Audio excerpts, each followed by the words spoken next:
As education continues to be impacted by the COVID-19 crisis, I'm joined by the Director of Education for the Catholic District School Board of Eastern Ontario, John Cameron. Welcome, John. Well, thank you. Good morning. All right, so first of all, let's talk about the most recent announcement.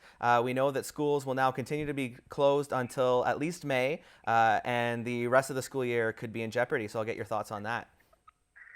Yes, and we work very closely with the health units in the ministry, and this most recent announcement that came out to extend it to May 4th, that comes out as a result of keeping our students and our staff safe. That is the paramount importance. So for that announcement, and I'm very thankful for that we work so closely with Dr. Paul and Dr. Paula Stewart. I'm very thankful for their guidance in these times that they provide for school boards. Absolutely. Now, the government has also started unveiling a host of e-learning programs. So why don't you tell me a little bit about those and how they'll help students right here in SDNG?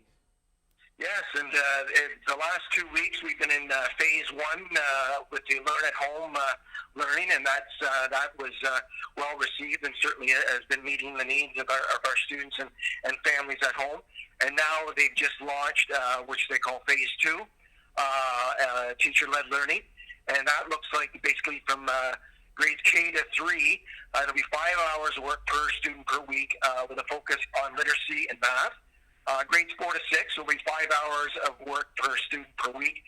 Again, a focus on literacy and math and science and social studies. And grades 7 and 8, 10 hours per student per week, a focus on math, literacy, science, and social studies.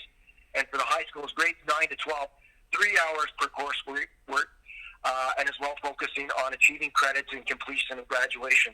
And again, online digital platforms that our students are using, they're very good and they're very user-friendly as well. And I just want to jump on one thing you just said in terms of ensuring graduation. I'm sure there's a lot of students that are at those graduating grades that are worried about that. So what are your thoughts on that? Yeah, and again, that would be our focal point is on our graduates. And as the Premier assured, there will not be any students that will not graduate. It'll go on, and there's a lot of work that will be done ensuring that all of our students graduate and get on with their next step in their journey. Excellent. And all of these programs are fantastic. But for parents at home that want to keep education front of mind, does the school board have any tips for parents for things to do with their kids to keep learning right at the center of focus?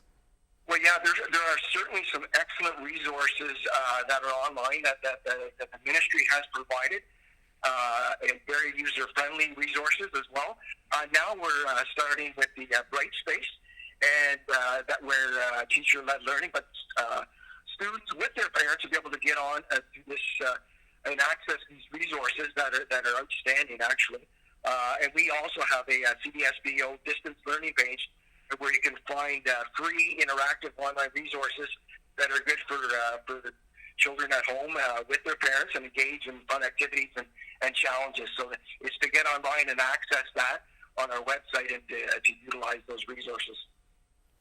And now, best case scenario, say students do return on May the 4th, teachers would be returning on May 1st. What is the board doing to prepare for that, to make it a seamless transition back into schools? Well, at this time, you can imagine we're primarily focused on student engagement and staff capacity building in learning in a digital environment. So a lot of our time is put into that.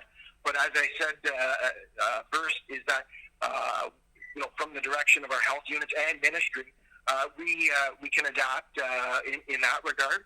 But most of our time right now is just for the month of April is spending on bringing staff up to speed, and that our students are comfortable in that digital learning environment. And on the other side of the coin, say schools only are able to return next fall. What is the board doing in terms of that for planning?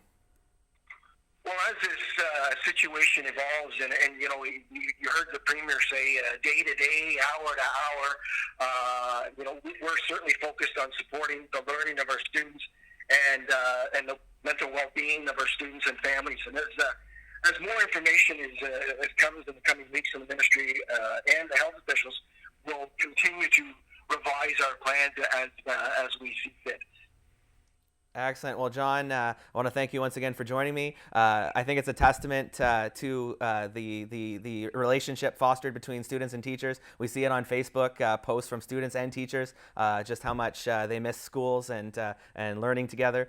So on that note, I'd like to thank you very much for joining me and keeping our viewers updated on the situation. Well, thank you for having me, and stay safe, be well, and God bless.